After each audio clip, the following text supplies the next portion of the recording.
Perfect Mess. The Unlikely Ascendancy of American Higher Education. By David F. Labaree.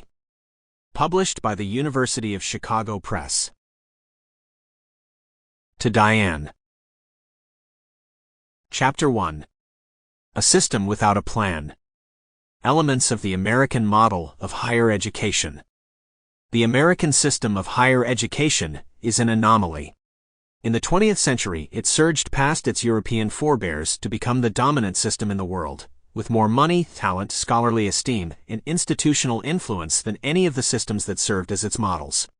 By all rights, this never should have happened. Its origins were remarkably humble, a loose assortment of parochial 19th-century liberal arts colleges, which emerged in the pursuit of sectarian expansion and civic boosterism more than scholarly distinction. These colleges had no academic credibility, no reliable source of students, and no steady funding.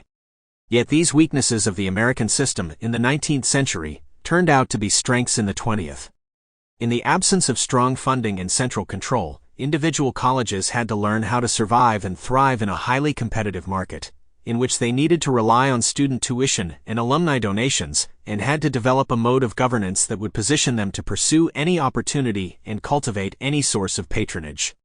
As a result, American colleges developed into an emergent system of higher education that was lean, adaptable, autonomous, consumer-sensitive, self-supporting, and radically decentralized.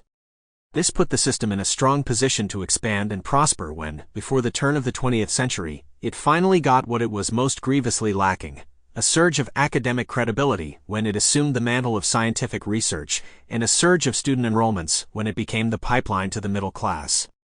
This book is an effort to understand how a system that started out so badly turned out so well, and how its apparently unworkable structure is precisely what makes the system work.